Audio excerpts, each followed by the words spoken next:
Bismillahirrahmanirrahim.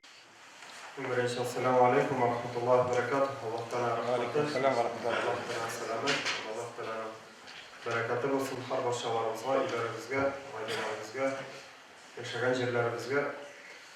Hamdayla şuşa Rabi'al awal ayı zanaytımızı hazır.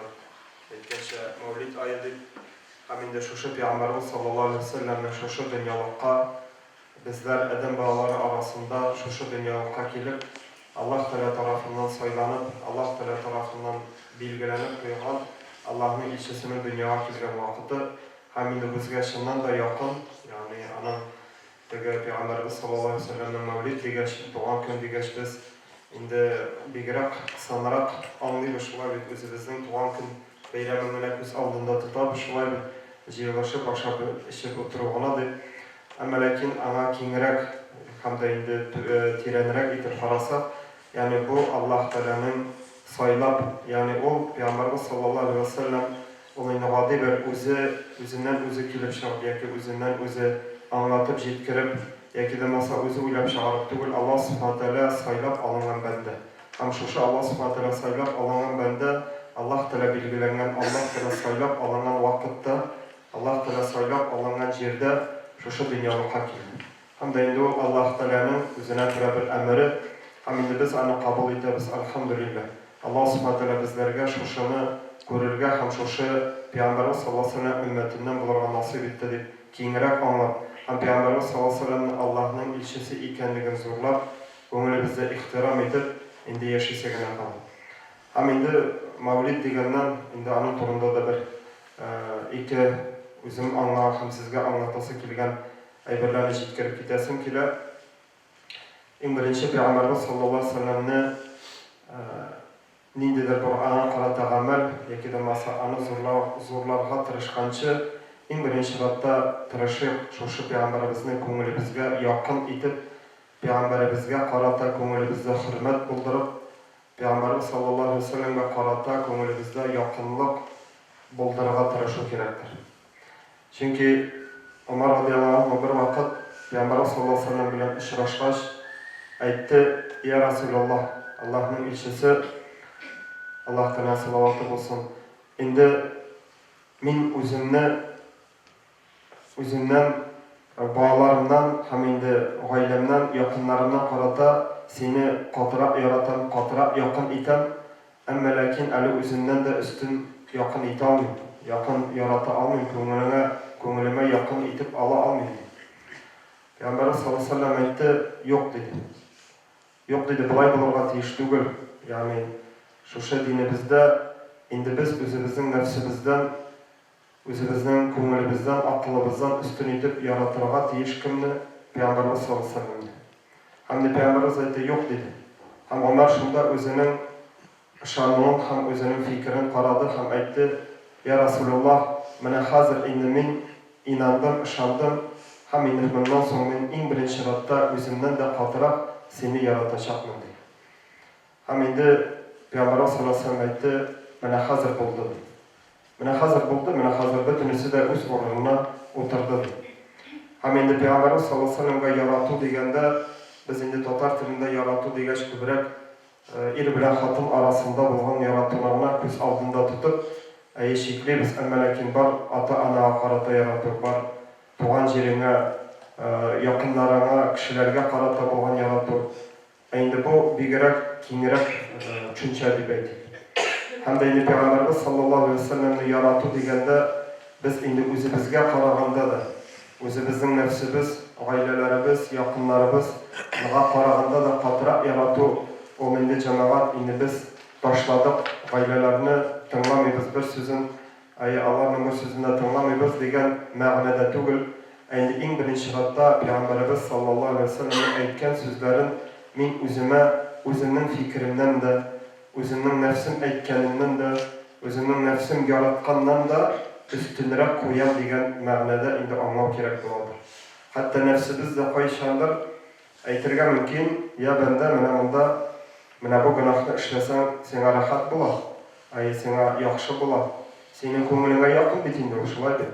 әйе кабер вакытны әйе кешегә начар сүз әйтеп куюда һәм дә хәтта хатынга да шулай бит инде әйе өстен куя нәфсенә сәди әйе кирәк бу гамәл бу яхшы гамәл бу дөрес гамәл әмма ләкин шул вакытта без Пәйгамбәрбез саллаллаһу алейһи ва саллям алып килгән динен Пәйгамбәрбез саллаллаһу алейһи ва саллямны искә төшерәбез әйе туктале Пәйгамбәрбез әйткәнме шушы рәвештә яки Пәйгамбәрбез шулай эшләгәнме яки Пәйгамбәрбез шулай эшләр идеме дип инде без үзебезгә сорау биреп Пәйгамбәрбезне өстен куябыз һәм дә инде Пәйгамбәрбезне дөрес ярату һәм якын итү ул инде җәмәгать шушы рәвештә аңлау һәм шушыны күңелләребезгә кертү кирәктер. Ягъни күп очракта җәмәгать Пәйгамбәрбез саллаллаһу алейһи ва саллям дигән сүзне ишеткәч кемнәрдер әйе шундый бер шәхес булгандыр инде. Әйе андый шәхес булган, тарихта яшәгәндер инде, күп эшләр эшләгән инде, молодец инде, нәрсә әйтерсең, молодец булдырган, шулай бит. Әмма ләкин юк, без инде ул дәрәҗә генә түгел, ә инде Пәйгамбәрбезгә тагын да якынрак. Ул безгә шушы дөньялыкта һәм ахирәттә бәхетле булу юлын күрсәтүче, аңлатучы, җиткерүче икәнен аңлап, күңелебезгә кабул итәбез. Һәм дә инде Пәйгамбәрбез саллаллаһу алейһи ва саллямның инде һәрбер гамәлен, һәрбер хулкын үзебезгә, гамәлебезгә, хулкыбызга кертергә тырышабыз. Һәм менә бу Пәйгамбәрбез саллаллаһу алейһи ва саллямга карата булган инде яратуыбыз да буладыр. Һәм инде икенче әйбер үзеннән үзе килеп чыга торган әйбер шулай бит җәмәгать инде Пәйгамбәрбез саллаллаһу алейһи ва саллямны якын итеп, күңелебездә ярату булдыргач, күңелебездә бер якынлык булдыргач, инде безнең теләр-теләмәстән сорау туа, әй мин әле нәрсә эшләргә тиеш соң?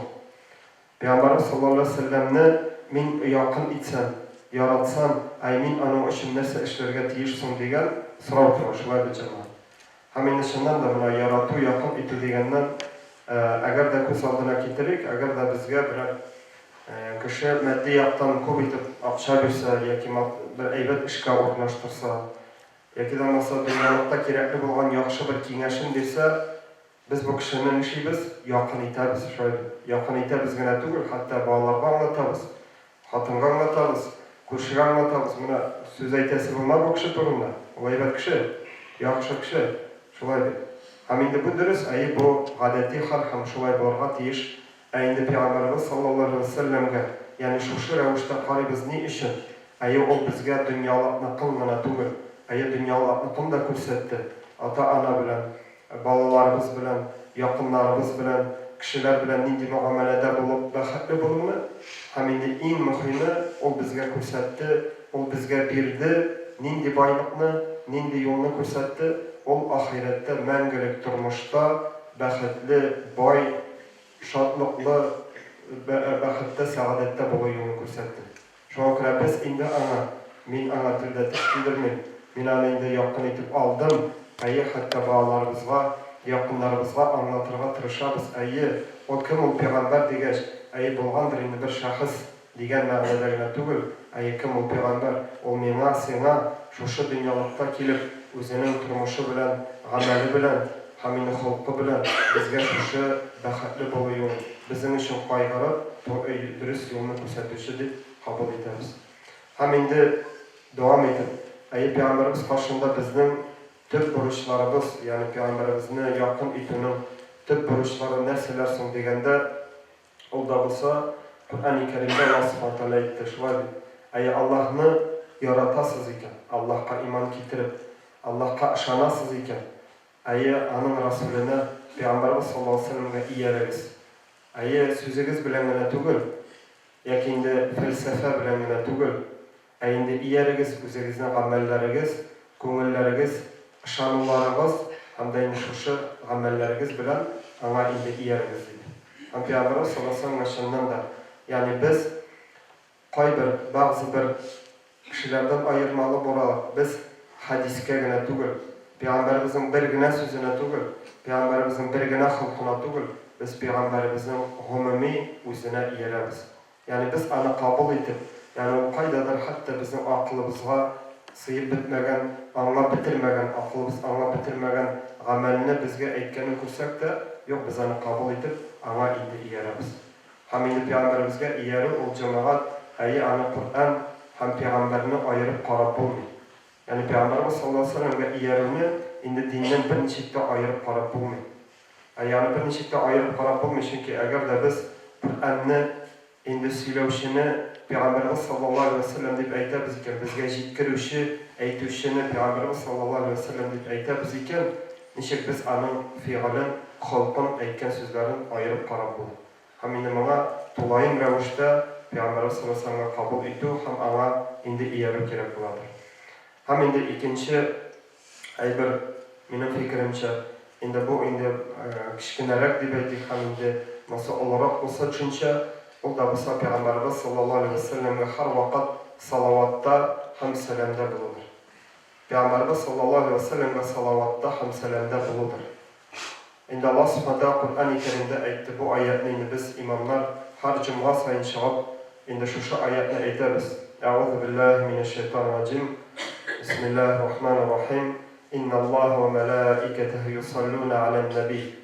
Ayetlerisinde Allah subhanahu teala özünün şu Resulüne, ilçisine, peygamberine Allah subhanahu teala rahmetin, salavatın cetkiredi. Hem de ve melaiketehu hamidana ferişteler de özlerinin salavatların, duaların cetkirerlerdi. Hem de indi ya eyyuhellezine amenu hem indi siz de iman getirgen bendeler. Allah'ın özü zorladı. Onun ferişteleri peygamberini zorladı. Hem indi Peygamber sallallahu aleyhi ve sellem turunda ayda Allah Teala imanlı bendeler. Siz de ve sellimu teslime yani sallu aleyhi ve sellimu teslime yani iyi iman getirgen bendeler. Peygamberge salavatlarınızı jetkiriz. Salavatını aytınız. Hem de indi selamlarınızı jetkiriz deyip indi Allah subhanahu Kur'an-ı Kerim'de aytdı. Hem indi eğer degen hüküm yağına karasak cemaat şu ayetten çıkıp alimlerimiz ayta bende ömründe inkiminde bir tapkır ihlas kumul bilen Allah Teala karşında şu salavat hem selamını jetkirige tiş. Bu farz amel bulup tura iken. Yani şu ayetten emir revişinde aytılgeç bizini inkiminde bir tapkır olsa da öz ömrümüzde Peygamberimizge salavatlarımızı hem selamımızı jetkirige tiş bulabız inkiminde. Indi umumen indi biz Peygamber sallallahu aleyhi ve sellem'e kun tuldumı, yerdemi, kişmi, meclisten yaki Peygamber sallallahu aleyhi ve sellem'in işitemiz mi? Ana salavatlar indi jetkiru, o indi sünnet ameli yani hükmünde bulanır. Hem indi şuna göre de cemaat salavat degeç o nindi ma'nanı bilesin. Salavat degeç çok kişi anlamı salavat. Bizim avluda bir salavatların gibi şöyle bir emelekin salavat olmazsa salavat biz alimler aytılgan şey salavat Allah'ın salavatı Peygamberimizge ol Allah'ın ulug'lağı, Allah'ın rahmetidir. Peygamberimizge Allah'ın rahmeti, Allah'ın salavatı ol ana qarata olan onun rahmetidir. Ayı feriştelerinin Peygamber sallallahu aleyhi ve sellem'e bolgan salavatı ol Peygamberimizin maqtavları hem de indi ana qarata duaları şulaydı. Hem indi bizning adam bağları Peygamberimizge salavat degeç biz Allah'tan soruyuz, Peygamberimizge dua kılabız. Ya Rabbim, şu bendeni Peygamberimiz sallallahu aleyhi ve sellem'le Allah'la yani ana qarata Allah Teala'dan dua kılıp soruyoruz. Yani salavat ikinci ma'nası o dua. Yani biz o degen aytkanda Allah'tan Peygamberimiz için dua kılabız. Peygamberimiz için dua kılabız. Hem indi selam olda bolsa yani biz dinimizde kabul ettirgen Esselamu aleyküm yani selamun aleyke şu selamlarımızı indi tapşırıp biz biliriz selamını iken. Hem indi şundan da cemaat salavatlarımızı arttırırga tırışık. Salavatlarımızı arttırık. Şundan da mesela benim özümden de işitkenim var. Yani bizim abi babaylarımız da ayta turgan idi. Eğer degen birer ağır hal olsa, yaki birer ağırı, yaki birer indi şunday ağırlık olsa, Peygamberimizge salavatlarını arttır, Peygamberimizge salavat ve selamlarını arttır deyip ayta turgan bolganlar. Hem indi bu şundan da cemaat bu şulaydır. Peygamberimiz sallallahu aleyhi ve sellem Ubay ibn Ka'b degen bir sahabeye bolgan. Yani o onun yanında yürügen, hem indi o bir vakitne kelgen Peygamberimiz sallallahu aleyhi ve sellem'e min ya Resulullah sana salavat aytam, дуаларын кылганда сиңа салават җитәм һәм бөтен дуаларымны алганда шушы дуаларның 4тән 1 өлешенә гел сиңа салават әйтәм. Әй пәйгамбәрбез нәрсә ди? Әй ярый ди. Әйбәт ди. Артырсаң яхшырак ди. Ярар ди. Һәм дә инде мин ди 3тән 1-не әйтәчәкмен. 3тән 1. Yani 3 dua mesela 9 dua kılsa 3'ü sana salavat bulur. Şöyle. Haminde yarı değil mi? Arttırsan tahmin edeyim dedi. Şöyle. Haminde o benim kahveti kadar yartsın. Men yartsın dua kılacakmın özüme de ihtiyacım dünya ahiret meselelerini. Yartsın sana salavat selamlarını jitkireceğim. Aybet değil. Ama lakin arttırsan tahmin edeyim dedi. Şundan sonra o benim kahveti ayı min alaysa değil. Söyle tuttum de gül özüme dua kıldan tuttum gül sana salavat selam jitkirip tıraşapmın. Peygamberimiz sallallahu aleyhi ve sellem ayı şuşu salavatların sebebinde Allah Teala senin ağırlıklarına jеңелlikler verir, sana keletilen bela kazalarını senden keşiktirir. Haminde o degen etken Allah'ın rahmeti, Allah Teala salavatı üzerine bulur. Haminde bu şundan da bile hatta o degen salavat aytığımız yani şuşu Peygamberimizin hadisine Ubay ibn Ka'b'ın sözlerine dayanıp yani biz aytamiz. Hatta o biz әлі сұрamadık өзімізге, ya Rabbim, енді меңа жеңілдік бер, мына шушы ауырлықтан шығу жолын берді. Оға дегені Peygamberimizге салават айтсақ та, Peygamberimiz sallallahu aleyhi ve sellem айтты, ол сізде болған ауырлықларға енді болушушы, яғни шушы дұға себебінде сіз Allah subhanahu sizden шушы ауырлықларны алырды. Шуңа күрә дә енді cemaat, енді салават сәламләребезнең фазилетін аңлыйк. Һәм енді шуннан да ол бик зур әйбер инде шуңа. Мәсәлән, bir yılını şulay hac vakitinde benim özüme şulay bir tesirli buldu. Peygamberimiz sallallahu aleyhi ve sellem'nin kabrine kildik, şulay Medine şehrine kildik. Hem Peygamberimiz sallallahu aleyhi ve sellem'nin kabri yanına kilgeç, selam bergeç, birov şulay bir at, şulay bir indi göz yaşları bilen cevap jiberdi. Yani cevap jiberdi. Hem indi sorayım indi nesege jılıysan toqta degan ma'nodan tugul indi so'rov bo'ldi, ya'ni nesege jılıysan. Şulay indi mana de hazrat yani mana indi javob shul bo'ldi. Indi haj bo'yi ko'ngil nishikdir yumsharmadi. Nishikdir ko'ngil xatiraq bo'ldi, ya'ni qaydadir Arafada da yumshab o'qitmadi, ammo lekin Peygamberimiz sallallohu alayhi vasallam kelib anga salom bergach, ko'nglim yumshardi. Ni uchun de? Chunki Peygamberimiz sallallohu alayhi vasallam hadisi var. Eğer de kim mena selam tapşıra, indi anın kabri yanında, ayı şuşu selamını mena işittirirler. Yani Peygamber sallallahu aleyhi ve sellem şuşu selamını işittir, hem Peygamber özü bizge selam kaytarır. Selam kaytarır mı? Her başağızga kim mena selam tapşırdı, min ana selam kaytarır mı diyeceğim. Yani bu şundan da indi bir tesirli hem de şundan da sen kimge selam verdin, hem sen kim selam kaytarır. Hem Peygamberimizin selamı cemaat, o indi kabul bulatıran selam.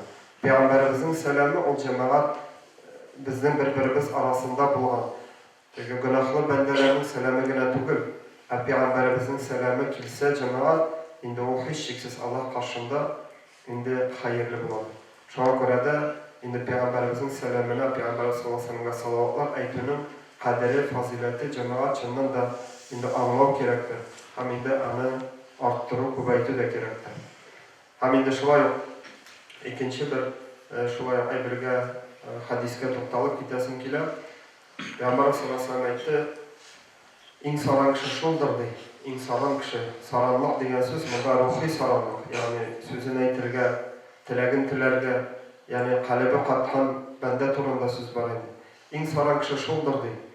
Kimde kim benim turunda iske alınsa, Peygamberimiz sallallahu aleyhi ve sellem turunda söylense, hem indi ol mena salavat ayta almasa dey.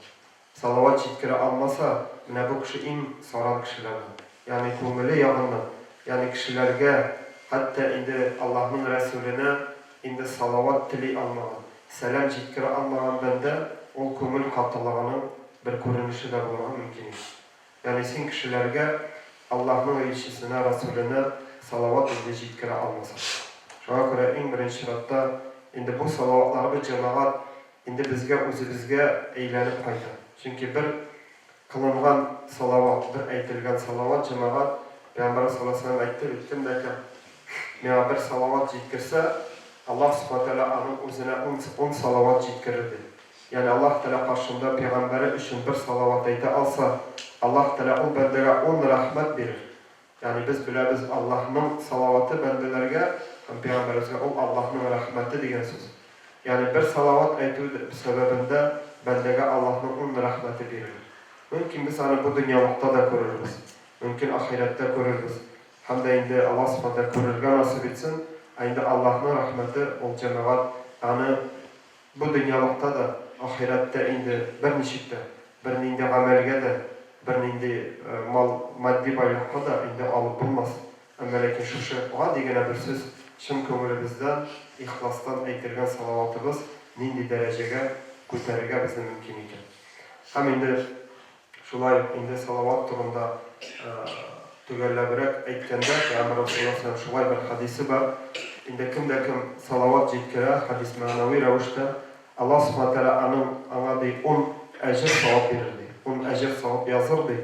10 kılgan günahısın kay bir günahların keşirirdi 10 günahısın şulaydı. Hem indi derecesini arttırırdı.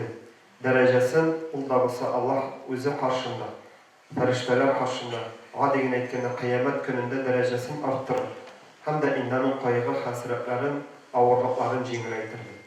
Buna bu indi Ali bu bir kichkinagina şu Peygamberimizge salavatlar aytının indi faziletleri hem de indi ma'nasi. Şuna göre Peygamberimizge salavatlar, selamlar jitkirişi bendelerden bulunma nasip etsin. Peygamberimizni yakın etişi, ko'ngillerimizge yaratıp, ihtiram etip, yaşayışı bendelerden bizge her başımızga da bulunma nasip etsin inşallah. Çünkü Peygamberimiz sallallahu aleyhi ve sellem'ni uluglasak, ananı yakın etsek, kıyamet gününde anın bilen birge buludan, anın bilen birge ko'barilib, anın bilen birge ümmetim deb ayı şakırganda anın yanına keluden da zor baxt bulurmu? Şolay deb anlagım bende. Şuna göre indi şuşularga umtılık, hem de indi mine şuşu Rabi'ul Awwal ayı da ol bir bizge şuşu ayda biz indi Peygamberimiz sallallahu aleyhi ve sellem'ge yanlardan da bir ko'nglimizge esga tushirib, hem indi anlatı bulup tursa edi. Hem de indi şuşu mine Mevlid aylarında mine men özüm kitaplarını açıp qaradım, elek bizning abi babaylarımızın mevlidleri var. Şolay indi şiiri ravishda yazılgan, bayit ravishida yoki bir munajat ravishida, yani anda Peygamberimiz sallallahu aleyhi ve sellem'ni nindi zo'r ulug'lovlar, nindi zo'r ana dereceler berib, yani nechik yaqin etganlari turunda men so'qlanam, ham indi hatta qaysidir o'rinda ali men o'zimga aytib qo'yam. Bu so'zlarni men bit kitaptan başka ko'nglimda de hatta indi anlab bitira almagan yerlerde var ekan deb so'qlanib qo'yam. Hem shundan da bu cemaat indi bu so'zlar, bu munajatlar, bu bayitlar, bu shiorlar o indi havodan tushgan bir motor so'zgina tugul, ularning ko'ngillaridan arg'alib chiqqan. Ya'ni ular shushilar jiyilib, shu Peygamberimizni maqti ayı bir-birsine va'z indi shu shioriy ravishda bayitlar, munajatlar o'qiladi. Hem indi şuşu ay o indi bir ay özüne göre bir mevlid oku degen indi hatta bir jiyili bolgan. Ayı şolay mevlid okurga jiyilik ali. Ayı kimdir mevlid bilse, ayı ol anı okugan başkalar tınlap turgan. Özüne göre bir va'z, özüne göre nasihat hem Peygamberimizni salavatlar, selamlar indi jitkiri bolgan. Hem inşallah göre mevlid ayları bizge hayırlı, bereketli bulsun, faydalı bulsun. Her başımızga da şolay Allah'a yakın ayta turgan Peygamberimizin şefaatine eriştire turgan aylardan bulunma nasip etsin inşallah. Hem de indi şu mevlidden indi şu va'z bizning ülüşüne ko'chsak, indi Peygamberimiz sallallahu aleyhi ve sellem'nin bir hadisine to'xtalib, şunu o'zim anlaganni sizga anlatib yetkazim kelar. Peygamberimiz sallallahu aleyhi ve sellem aytdi o'zining bir hadisinde, bu hadisni cemaat dinning asıl bir hadislerinden birisi deyip aytadilar alimler. Hem indi şu hadisni alimler aytadilar, bu Allah'ın adilliligin, Allah Teala'nın adillilik sıfatını ko'rsata turan hadislerin birisi deyip aytadilar. Hem de indi en birinchi ibadat qilar oldindan da, ilm alır oldindan da, narsagina amal qilar oldindan şu hadisni har bir musulmon ko'ngilinde yalvartırga hem indi şuşu hadisini isine çürüp yaki da mesela şuşu hadiste olan ma'nani ko'ngiline berkitip koyarga tiyiş dip indi aytırlar. Ol da mesela o hadisini bütünümüzde işitkenimizde var. Ol da mesela Peygamber sallallahu aleyhi ve sellem aytti innemel a'malu bin niyet. Her bir iş, her bir amel bendenin kılgan her bir işi ol indi anın niyetine karatabildi. Yani niyet bilen Allah subhanahu teala karşında ameli kabul bulur, ameli kabul bulmaz. Yeki şuşu niyetine karata Allah teala ecir sahabı verir. Yani Adem balası niyetine karata derecesi, ibadetinin yeki kılgan okuyan namazının niyetine karata derecesi artar, savabı artar. Hatta bir rükûnette 2 kişi, 3 kişi, 10 kişi namaz okusa da her bir kişinin Allah karşısında eceli niyetine karab özgürlüğe mümkün. Hem kıyamet gününde o şuşu namazının ecir savabı, hem kılgan amel ibadetinin ecir savabı şuşu niyetine karata koyar. Hem de Peygamberimiz sallallahu aleyhi ve sellem ayette ve inneme likulli imrin ma newa. Hem de indi her bir bende niyetine karata neticesini alır. Yani nerse niyetledi, o şuna erişir. Nersege umtuldu, o şunu alırdı. Nerseni maksat edip koydu, o şunu erişirdi. Hem indi bu şundan da bile şuşu, indi hatta şuşu cümlelerine alimlerimiz ayette, bu Allah subhanahu teala'nın hadirlilik sıfatını kursetatırgan Peygamberimizin bir sözüdür. Şundan da Adem balası, bu cemaat indi hadisin bu ölüşünde anlap getirerek gerek, eğer bende Allah'ın rizalığına umtula iken, Allah'ın rahmetin erişirge umtula iken, ol anı Allah. Ulanı inşallah Allah Teala vaxda itti. Yani kim de kim Allah'ın rizalığına umtula, hem de niyet edip, maksat edip koya, ulanı alacak. Eğer da ol ana va digene, anın ko'ngilinde Allah'ın rizalığını alır, Allah'ın rahmetine erişi yok iken, indi ol anı almayacak. Şulay. Yani va digene, indi bu cemaat, hatta gaybedet meselelerine, indi bir kalmasa dünyavi meselelerine karasak cemaat, hatta turmuşta da, şulay.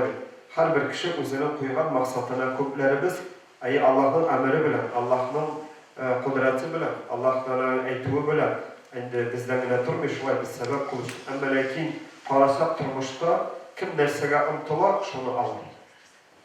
Bu indi cemaat Allah'ın en adil kanunu. Hem kıyamet gününde de Allah karşına gelip basbaş, Allah sıfatı bizden sıraşak benden, sen Allah'ın rahmetine erişirge tilegen idim. Benim rıza bulundu deyip Allah Teala rıza bulundu tilegen idim. Kişi ayta olmaz, tilegen idim deyip, eğer benim ko'ngilinde Allah'ın rızalığını alıp bulmamışsa. Hem de indi şu hadis birinci cümle. Yani niyetke karab ecir savab verirse, hem de indi bende niyetine karab neticesini de alır. Hem de indi Peygamberimiz sallallahu aleyhi ve sellem ayette فَمَنْ كَانَتْ هِجْرَتُهُ اِلَى اللّٰهِ وَرَسُولِهِ فَهِجْرَتُهُ اِلَى اللّٰهِ وَرَسُولِهِ. Kim de kim? Yani hicreti Allah Teala rizalığı için. Hem Peygamberimiz sallallahu aleyhi ve sellem aytken işin olsa, ol şunu Allah'ın rizalığı, Peygamberimiz sallallahu aleyhi ve sellem ve yerini alır. Yani ecir savabka erişir. Allah Teala ona razı olur. Yani bu vakıya kaçan olan cemaat, Peygamberimiz sallallahu aleyhi ve sellem Mekke'den Medine'ye koşu Allah'tan vahiy gelir. Yani vakit ciddi değil. Senin Mekke'den Medine'ye koşup için vakitin ciddi değil. Hem de Peygamber sallallahu aleyhi ve sellem ve o emir bularak gelir. Hem Peygamber sallallahu aleyhi ve sellem'in sahabelerine ciddiren eğer şu vakit geldi değil, indi hazır biz şu Mekke cerliğinden Medine cerliğine özümüzün, yurtlarımızın, özümüzün, şu doğan cerlerimizi kaldırıp, yani indi özümüzün dinimizni, özümüzün saklav yüzünden indi biz şu emirli öterge tiyiş bularız değil. O hadi gene söz cemaat. Hayda gittik, Şulaydı. Hayda gittik, kuzgalarız yolğa. Hem lakin şu vakitte sahabeler arasında, yani şu Peygamberimiz sallallahu aleyhi ve sellem yanında bulunan kişiler arasında türlü niyetli kişiler var. Türlü niyetli. Şulaydı. Bu bitinde eybat, Cailin zatlı mısındaşlayıp, zatlı mısındaşlayıp. Eybat kine iki koyanlı kuyruğa, eybat kinilikte mısındaşlayıp değiştiler buldu. Hem de indi Peygamber sallallahu aleyhi ve sellem şu hadisi Allah Teala vahiy itip verdi, anlattı. Ayet senin arada sahabeler arasında şu niyetli kişiler oldu. Yani ne niyetli? O da olsa وَمَنْ كَانَتْ هِجْرَتُهُ لِلدُّنْيَا يُصِيبُهَا اَوْ اِمْرَأَةٍ يَتَزَوَّجُهَا فَهِجْرَتُهُ اِلَى مَا هَجَرَ اِلَيْهِ. Arasında bunda şu kişi, yani o ayı biz anı dinlikten tügül çıkarıp tügül, ama lakin niyeti neseydi? Ayı Medine'de bir yakışıklı bir üzerine aşağıdan dibeytik, ahlaklı, yakışı bir hatın barlığı bileydi. Hem o ayette ana zatlı değil, anda barası var idi bekliyor. Buna şunda değil, kakras yer barlığı değil dedi. Yer barlığı değil, hem anın tüm maksatı, tüm niyeti yani şu oldu. Hem Peygamber sallallahu aleyhi ve sellem kim de kim dedi. Eğer de hicrette şu ilanı için, hem üzerine dünyasını bulduru için bile bulsa, anın hicrette şu dünyası için, hem şu ilanır için bile bulur. Günahlaştı mı neymiş var mı? İlanır veya ne? Dünyalıkta da ümit iter veya. Ama lakin Allah'ın rızalarından kuru kaldı. Allah'ın ve Resulünün sözü ötevden kuru kaldı. Var mı? Yani vadigine etkende niyetine karata, bütünüsü de bir yolu seferge çıktılar. Bütünüsü de bir yolu varıp gittiler. Bütünüsü de bir ağırlıklar kişirdiler. Şu var mı? Nerse kişirgen, Allah da kişirdi. Hem bütünüsü şu birge buldular. Hem indi şuşunda bizge Peygamberimiz sallallahu aleyhi ve sellem niyetini anlatıp bitti. Yani bizim amel ibadetlerimizde niyetinin asılın, hem niyetinin mağnasını, hem niyetinin neydi orada tutkan ikendiğini indi gösterdi, anlatıp ciberdi. Hem de biz biliriz, fikhi yarım kalasak şu hadisinin şu vardır. Her bir amelinin ibadeti İslamiye'ni açsak, ahiretten kolaydır. Şu vardır, ahiret boyunca ayrı mesele. İbadetlerini kalasak en birinci dışkı şart neresi bulup durar? Niyet. Şu vardır, her bir iş niyetten başlanır. Yani niyetsiz bir ameldir. Yani kalbar bir yattadır, sakıntı bir takım degen üstü, bir öğren namazı falan kuşkaş, ulanı yakşı amelini bilgen indi. Yata da tıra iken. Şu şekilde, indi elhamdülillah, indi Allah Teala karşında niyetlerimizni dürüstlev, hem niyetlerimizni bağlav, indi gerek iş iken. O ilk birinci işidir, birinci punkt bilen yazıp koyulmadan, şulaydı. Yani niyetinin dürüstlev, hem indi yamartı degen eyber. Hem indi bu orunda fikri yaptan ezvana toplalık gidiyor gerek. Yani bizim mesela ibadeti İslamiye'ni açsak, yakida masa Reşte Peyshakı'nın namaz oku tertibini açsak, hem de yazıp koyuyorum. İlahi niyet ondan irtengi namazından iki rekavat sünnetin ütemekke halisen lillahi teala Allahu Ekber. Şulaydı. Şunu indi eytigizdi. Şulay niyet kılana deyip indi bizge örnek revuşta niyet küsetken hem indi kitaplarımızda anlatan. Hem indi kayberevler eytirgen mümkün Hazret bana niyet kulu o tel bilen yaki mesela şunda yazıp koyulgança o dürüst tügül, o kirekle amel tügül deyip indi eytüşüler bu indi fikri yava cemaat indi bana eytip gidiyor kirektir. Ama lakin indi tel eğer de bizim kalbimizge, niyetimizge yerden ite iken bu hatta kirekkine tügül bu indi farz eyberge. Biz nerse bilen mesela irişebiz iken o da bizge farz bulur. Benim özümden bulgan tecrübe. Eğer bizim mahallede bir Mercani Meşitinde de yürüp anda da namazda bulgan hem indi koşunup gelip bizim listede namazga yeri idi. Soğuş veteranı. Eğer indi olu yaşta. Bu olu yaşta cidken şimdi başta şu hakkındaydı, şu vardı indi. Hatırda bir kez 80'den uzman namazga gelip basa idi. Hem indi unutualır. Nindi namaz ama o minden soruyordur. Hazret nindi namaz okuyoruz abi. Meyter bile ikindi namazı da ilah namazını okuyoruz. Mansur abi merhum orada cennette bulsun. Hem indi o biz anaytadık Mansur abi sonra telin bilen kumulüge yavadan bir kitap koyduk eytadır. Cemaat bile bu tel bilen kumulübüz bilen kumulübüzge yerde miydi? Hem telimiz bile yavadan da kabakla buluşup koyuyor cemaat. O indi hatta hazır bizge dibeytik. Hem de indi namazga basışılarına. Bu indi kirek tügül, bu hatta biz bunu şart edip de koysak yavaşlamamız. Ne işin? Çünkü şu sözlerimizni eytip, biz anı kumulübüzge yavadan da berkitip koyarız. Halisan lillahi teala. Ya Rabbim, özünün rizalığın için нәрсә эшлим? 2 рәкать намазымны укыйм. Нәрсә өчен? Шушы үзеңнең әбәд ризалыгыңны алырга, үзеңнең рәхмәтеңә ирешергә дип, инде шушы гамәлләрне кылабыз. Һәм инде безнең галимебез Ризаетдин ибн Фахретдин дә үзенең Җавабul Калим шарх китабында әйтә, ягъни балаларга һәм дә инде хәтере начар булучыларга бу әйберләрне әйтү һәм кирәктер. Yani bağlarga hem de indi hatta kimdedir ama ihtiyacı var iken onu ettirip hatta kirektirdi. Şu an göre indi her bir amel ibadetini açıp karasa ettik şulaydı. O niyetten başlandı. Niyetsiz iş indi cemaat anın şuşa boş amel bile olup indi kalarga mümkün. Hem indi biz işkerek gittik indi bu fikhiya ve yakida masa namaz, uraza, zekat bilen kabul bulmagan indi şuşuna işkerek, kiyinirek indi tuttalıp giderge tırışsa indi Allah subhanahu wa ta'ala Kur'an-ı Kerim'de eyde min sizin halinizni özgertmemdi siz özünüzün halinizni özgertmişidir. Özünüzün niyetlerinizni, maksatlarınızını, yüreğinizde bulunan muratlarınızını nersege siz umtulasız, nerseni siz talep itesiz, nersege siz ümitlenesiz, şularını özgertmişidir. Özünüzdi, sebebin kılmışı. Yani o digine Allah'ın rahmetine erişirge tilemişi durup Allah'ın rahmetini min bilmem sizler, özümün rahmetini bilmem diyen anlamda.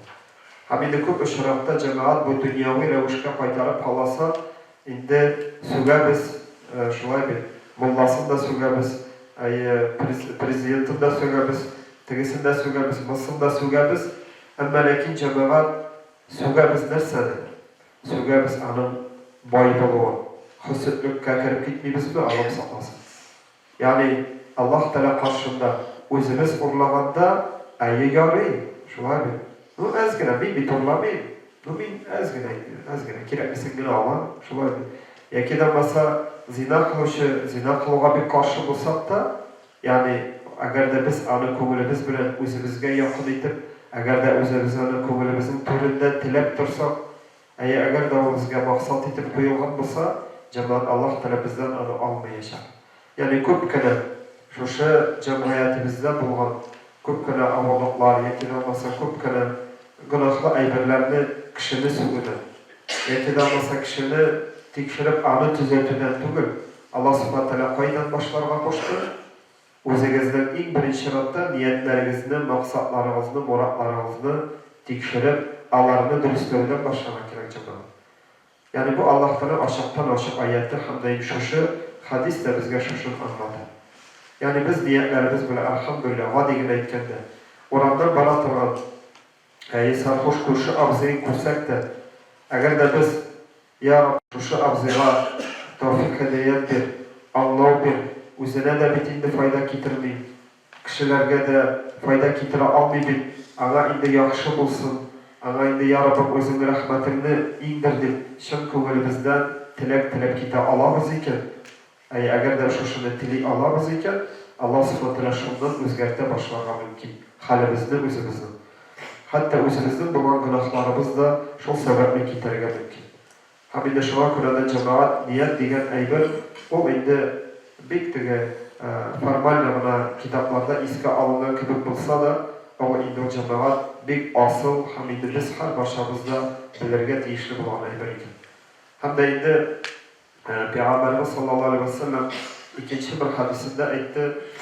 Onda olsa kıyamet gününde Adem balaları televizörler kubarılırlar. Yani mahşer meydanına kubarılırlar. Niyetlerine karatalı. Niyetlerine karatı, niyetleri bilen, maksatları bilen yaratığa kubarılırlar. Adem balası kubarılır hem kurur yanında bir yanında Allah'ım saklasın bir günah iyesi. İkinci yanında ikinci günah iyesi. Hem ben de aptırap kalır. Nişletlik bilen arasında. Bir bit namazdaydım. Bir bit orazladaydım. Bir bit barına girmedim. Dünyalıkta demektir. Ama lakin Allah subhanahu wa ta'ala'nın şuşunda haberdarları aytırlar. Eye, sen namazdaydın. Ama lakin senin maksatın, senin kömülünde niyetin şuşu günahını, şuşu kişilerini yaratı, şuşularını yakın eti, şuşuna maksatın niyetin buldu. Hem şular bilen turguzuldım deyip әйтерләр. Һәм инде менә бу яңадан да җәмәгать инде күңелебезгә аңлап, салып, белеп куярга инде кирәк булалар. Һәм дә инде bu орында, инде шушы орында инде бетерергә дә әйтергә аңладык. Менә ният кирәк икән, ниятләребезне барларга кирәк икән дип әйтү дә җитә кебек. Әмма ләкин икенче бер хадисны укыгач, инде мин үзем яңадан да уйлап фикерләнеп куйдым. Кыямәт көндә Адәм балалары китерерләр Аллаһ Тәгаләнең хисабы каршына.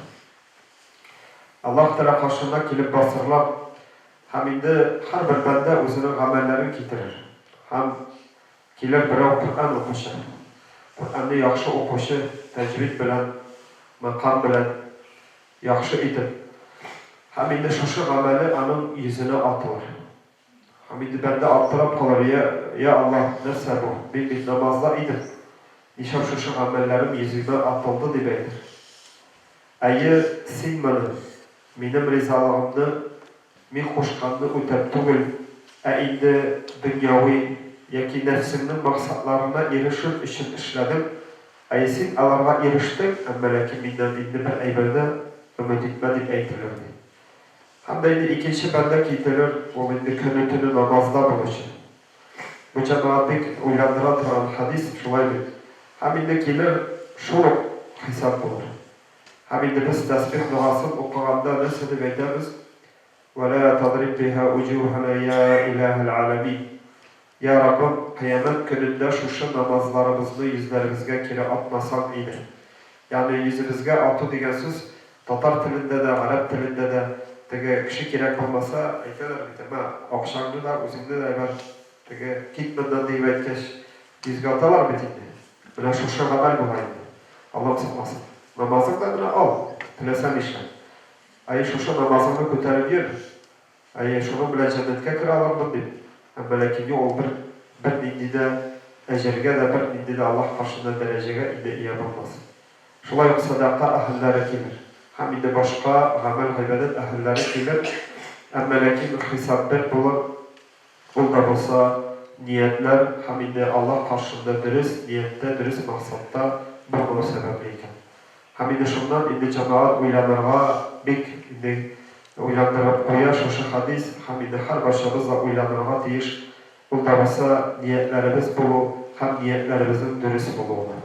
Бу җәмәгать инде бөтен намаз укучыларның намазы юк яки ураза юк дигән мәгънәдән кешене тикшерүдән чыгып түгел, инде үзләребезгә хисап, үзләребезгә ниндидер бер тәнкыйть ясаудан инде әйтелгән сүзләр. Һәм дә шуңа күрә әгәр дә карасак җәмәгать инде шушы ниятебез инде 3 төрле галимнәребез һәм инде китапларда әйтелә 3 төрле дәрәҗәгә бүлеп карап була. Ягъни 3 төрле гади генә ният булырга мөмкин икән. Инде 3 төрле ният. Беренчесе ул да булса Аллаһның ризалыгын өмет итеп бәндәләргә һәм инде гади Аллаһ каршында Аллаһ Тәгалә кушканча ниятле булу. Ул да булса шушыга дигән намазыбызга басканда я Раббым, үзеңнең ризалыгыңны өмет итеп, үзең кабул итүне өмет итеп, үзең әҗр савабын бирүне өмет итеп, үзең миннән разый бул инде дип өмет итеп, синең кушканыңны үтим дип, ниятләребезне кылып, намазларыбызны башкару, уразаларыбызны тоту, хаҗ гамәлләрен кылу һәм инде башка гамәлләрне инде эшләү. Гади генә әйткәндә дөрес ният һәм инде тиешле ният дип әйтәбез. Һәм дә инде икенчесе ул да булса буш ният. Ягъни бәндә буш ниятне булу дөнья гамәлләрендә җәмәгать инде фикъһи яктан карасак, дөнья гамәлләрендә ул инде гынаһлы булмыйбыз. Шулай бит. Буш нияткә, мәсәлән, гади генә кирдек, утырдык, ашадан ачтык, чыктык, киттек. Шулай бит. Савап та юк. Без беләбез, мубах гамәл дип килә, шулай бит. Ягъни гыйбадәт исламия нәрсә дип ашаучы мубах гамәл. Шулай бит. Былай эшләсәк тә асылда гынаһысы да юк, савабы да юк. Шулай. Һәм дә инде Адәм баласы гамәл гыйбадәттә инде без шулай ук әйтәбез, бу бәндәнең гамәле кабул булмады дип әйтә алмыйбыз, әмма ләкин ул әҗерсез калды дип әйтәбез. Ягъни ул инде өстеннән төште яки өстеннән чөлдә булды дип инде әйтә алабыз, әмма ләкин әйтә генә алабыз. Кыямәт көнендә ничек буласын Аллаһ Тәгалә үзе белүче. Һәм дә инде üçüncüsü ул да булса ниятләребезнең dürüst bulmalı hamide niyetlerimizge türlü naşar, şeytani fikirler, uylar, maksatlar, muratlar kırılır. Hamide şular arasından ol da bulsa riya. Riya şulay bir cemaat. İndi bu big ağır, hamide big naşar şiirdir cemaat. Hamide bu bizge mesela bir özüm imam olarak aytan ben özümde şu meselede özümde her namazga şakaş indi terbiyelerge tırışan. Yani imam bulup şakan kişiye o bigrek de ağır. Şulay bir. Yani imam bulup basasın bana. Si imam indi bile. Davay senin de. Dipatmati. Şulay bir. Kovulümden de şeytan kırdı. Sen yanında değil. Şulay değil, tıgıraydı. Ayı elhamdülillah. O indi bizim birinci maksattı bu. Ayı kişilerge yaxşı rəvişdə, jigil rəvişdə namazlarımızı başqarı, ütkəri o elhamdülillah dürüst maksat, hem bu kirekli maksat. Hem belki tüp maksat Allah Teala riza bulurdu.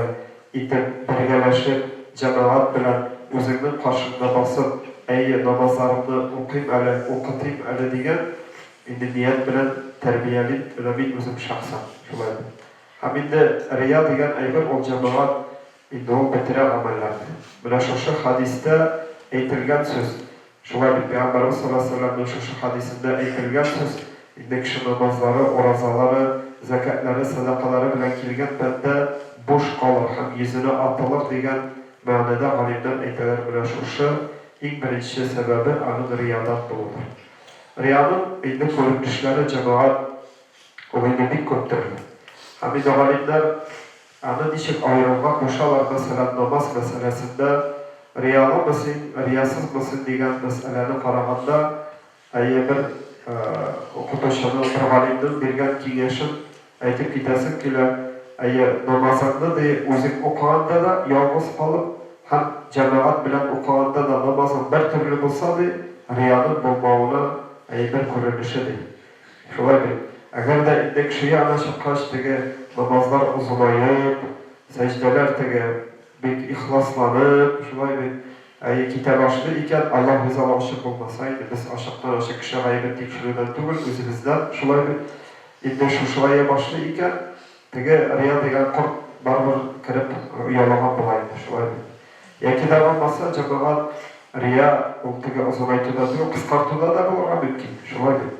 Ayı kişi tez gene ayı cebine jetkirip çal ayı indi kişi şulay uylasın, bulay uylasın diye maksat bilen namazga indi riyalık kırtı indi şulay cemaat indi naşar niyetlerden hem indi naşar murat maksat bulup indi sınalayken. Hem indi şulay şu amellerimizni kılganda dünyavi maksatta erişir işin bilen. Yani şu okugan namazlarımız da yoki okugan Kur'anlarımız da Allah'ım saklasın. Yani bu aylar mesela bigrek de Kur'an oku meselesinde aşık şağalarına mümkün şulaydı. Buna biz indi Kur'an meclislerine beraber şulaydı. Hem indi Kur'an meclislerine beraber indi yaşının batırı tuğul sadaka bireler bitiydi. Şulaydı cemaat. Eğer de bizden adigine şu Kur'an'la okugan Kur'an'ımızda okugan dağımızda şu tuttalı bina köbrek bilsinler ele, eğlendirek tanısınlar ele diyen kuvvetimizge maksat, niyet kırsa biz nerse için okugan bulamız Kur'an'ı, duanı nerse için kılgan bulamız, şu dünya bayrağına erişu için gene. Hem indi cemaat şuna göre bu, şu bir naşar bulgan niyetlerde özünü terbiyelev gerektir. Yani bir künde gene alıp atıp bulmuyor, şulaydı. Hem indi bir künde gene bitirip de bulmuyor. Şuna göre niyetlerimizni dürüstler, hem indi maksatlarımızı, muratlarımızı dürüstler ol indi kişkineden, hem indi ömür boyuna da şu niyetlerimizni barlav, hem indi dürüstler indi gerek buladır canım. Hem indi şu orunda bir iki şu özümüzge gerekli bulgan şu turmuşta bulan vakıgalarını da aytıp gidesin gele. İndi İmam Şa'aravi degen kişiden sırağında birov kelgan deytken bana bir bende degen. Allah bendesi mi ili dünya bendesi mi deb aytaydi. Yani Allah Teala yarata turan bende mi ili dünya bendesi mi deb aytaydi. Şu halim cevap bergen, sen degen o'ylab qaral degen. Berganni yaratasın mı, alganni yaratasın mı deb aytadi. Berganni yaratsa ayı Allah bendesidir dedi. Alğanda yaratsan, əli dünya bendesidir demektir. Şulay. Yani bu neseden çıkıp aytan, indi kişini tekşürüp değil, özümüz hesap yasav gerek. Ayı doktarı, bana şu kıymedet kılganda, nerse mühimrak, nerse koğuluma yakınlara, nerse bana kiregerek diye, ayı maksatımızı özümüz sırav versek, indi niyetlerimiz aşıklanıp gitti hamide şeytan, indi o şırakta bizge, indi kumaşalı almaya başladı. Şu an göre niyetlerimizni, şu bir hatta kişilere göre sıralar bile olsa da özümüzge hesap kılarga indi tıraşı. Hatta indi şular ikinci bir vakıga olga olsa Allah Teala karşında yani şu sonra etip gitarım Allah Teala karşında şu niyetlerimizni dürüstlüğü yüzünden indi bir Peygamberimiz sallallahu bir hadisin aytıp ötesin ki lahımda indi Peygamberimiz sallallahu aleyhi ve sellem etti yeryüzünde dört türküm bendeler yaşardı. Yani umumen kişiler turmuşta yaşaganda dört türkümge bölünürler, dört türlü türküm kişi yaşardı. Birinci türküm Allah subhanahu wa ta'ala o bendege de haylim de bergen, hem mal da bergendi. Yani bu bende haylim degenden cemaat o indi tege harf bilimi tugul, o tege mağlumat bilimi tugul, indi Allah Teala'nın tanıgan bu bende. Allah Teala karşında Allah'ın rizalarını alının yollarını öğrengen bu bende. Turmuşta ailesine, hamidi yakınlarına indi hayırlı kişi bulunu bu bilgen bende, haylimli bende bu. Hem de şu şarapta Allah Teala ana mal da bergen. Peygamberimiz sallallahu aleyhi ve sellem bu bendeler en hayırlı bendelerdir. Yani alğan hayırları bilen Allah malını dürüst niyetler, dürüst maksat bilen dürüst yolda tutarlardı. Şulaydı. Yani hayırlı da dürüst niyetleri de dürüst, maksatları da dürüst, hem de indi tutkan malları da indi dürüst yolda bulurdu. Hem de ikinci tür kişiler bulurdu. Onda olsa bu bendenin haylemi var, hem lakin malı yoktu. Şulaydı.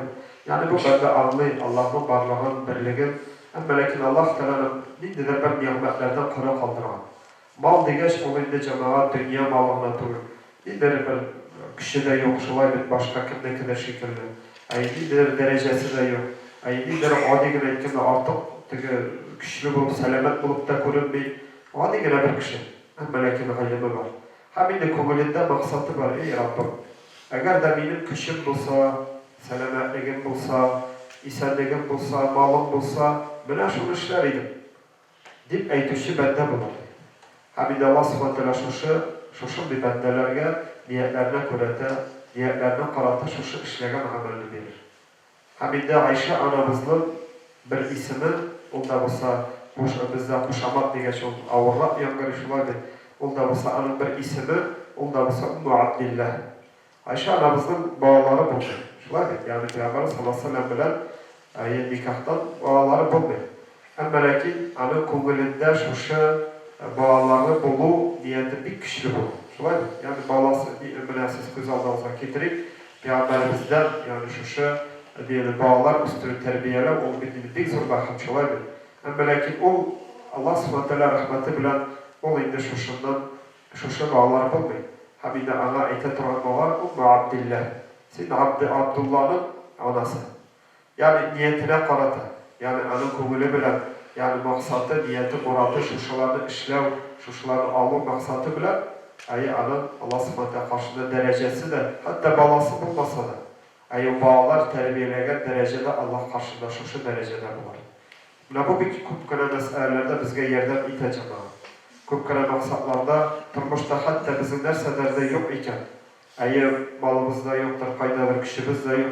Ama lakin niyetlerimiz de şun kumuldan şuşunu buldurup, kumulumuzdan maksatlar koyuyoruz zaman, şuşu dereceye bizni kurtarır. Bir yakın kişim oynap kılan, bana şulay deyip ayta, bana anlatıyor, şunday natur sözü var, şulay bir, onda olsa, birer iş gelip çıkmasa, mesela birer iş işliysin bitir, şu an eli yanım yumuşaya ki birer iş, niyetim dürüst bulmağındır. Şulay bu indi cemaat oyun söz, ama lakin aslında bu bir hak hem bir dürüst sözler cemaat. Çünkü Adam balası şuşu niyetine karata Allah subhanahu wa ta'ala şuşu derecesine, şuşu maksatına eriştireyken. İkinci derece kişi onda olsa ailemi buldu, melekin malı bulmaydı. Hem üçüncü derece kişiler onda olsa malı var, melekin ailemi yoktu. Buna bu ilk hasretteki bendelerdi. Yani ailemi yok, yani Allah'ını tanımıyor, Allah'ın varlığını birliğini anlayamıyor. Ata anasına hayırlı muamele kura almıyor, hatınına hayırlı ir bula, bağlarına yaxşı ata ana bula almıyor. Hayırlı yok, onlarına bir alay gerek ikenliğine, melekin malı var. Malı var, isenliği var, gücü var, derecesi var, baylığı var. Hamid Allah subhanahu karşısında bu bende şu nimetler bilen adaşağını üzerine kutmadan geresince ziyanlara salarken. Hamid de ziyanlara salar. Hem de dörtüncü Türk'ün kişiler bulurdu Peygamber Resulullah'ın bu bendelerin malı da yok, hayırları da yok. Ama lakin bu bende niyetlerine karata, yani kuvullerine karata, kuvullerinde olan maksatlarına karata şu derecelerine neyse maksat ettiler, şunu alırlar diye. Şulaydı Peygamber Resulullah'ın bir İsrailiyette bir vakıgası vardı, şulaydı. Yani bir Yahudi kişisi kabir gazabından korkup nasıl debetken, milyonlara debetken. Hem Allah karşında kıyamet gününde hesapta kilip basmış, nasıl debetedi, senin kabir gazabından korkudan gına şunu ettim, kaşı alan, yeke kaşık tutulan, inkar etüden tügül, şu kabir gazabından korktuğuna göre şu ettim diye. Ya Rabbi biz senden korktum, şu kabir gazabından korktum diye, niyetime karata, şu revişte indi geçirilirsin diye. Hem de bu hazır hüküm çağırıp dinimizni bozuk degan meseleden tugul, lakin keresince niyetlerimiz yaxşı bolsa, niyetlerimiz yaxşılıkta, Allah subhanahu wa ta'ala aytgan maksatlar bilan bir bolsa, inşallah dünya baxtına erişiriz, ahirette inşallah ahiret baxtına erişiriz. Şuna göre her başkalarımızda şu niyetlerimizni barlık, her bir amel, her bir ibadet, hatta buna biz aytib ketdik, dünyavi amelde de niyetin yaxşı, niyetin dürüst olsa, hatta bir aşağıya kirib oturgaç da ya Rabbim bir aşağılayım yani namaz okurga güç gerek bildiğin niyetimiz olsa da indi aşağılığımız içinde her bir şeylerin rizalımız içinde ecir sevap Allah'ımız iken canına. Hatta indi biz koyadır nesedir işlimiz iken eğer de biz onu hayırlı niyet bilen, hayırlı maksat bilen, yaxşı tilek, yaxşı murat bilen beylep koysa, o indi cemaat şu amelimiz için hatta dünyavi olsa da ecir sevapha indi erişemiz iken. Şu an Allah subhanahu wa ta'ala her başlarımızda da indi şu kuvullerimizde türlü doşar, şeytani ağrılardan, şerlerden Allah subhanahu ümit kılıp kuvullerimizde dürüst niyet, kuvullerimizde yaxşı maksatlar verip indi haber haybedette yaşar. İki dünya bakın saadetine Allah subhanahu wa ta'ala erişirine nasip etsin. İndi şu niyetlerimizni, hayırlı maksatlarımızını niyetler, yaxşı ameller kılıp, yani ihsanda, hayırlı amel haybedetler kılıp, Allah'ın rizalarına erişirge nasip etsin inşallah. Doğan yaplarımızga, şu doğan yerlerimizge Allah subhanahu wa ta'ala bereket versin, din versin. Şunda yaşayışlarga tevfik hediyette bulup, birge hayırlı ameller geçirge Allah ta'ala nasip eylesin. Allah ta'ala rahmetimizi har başağız.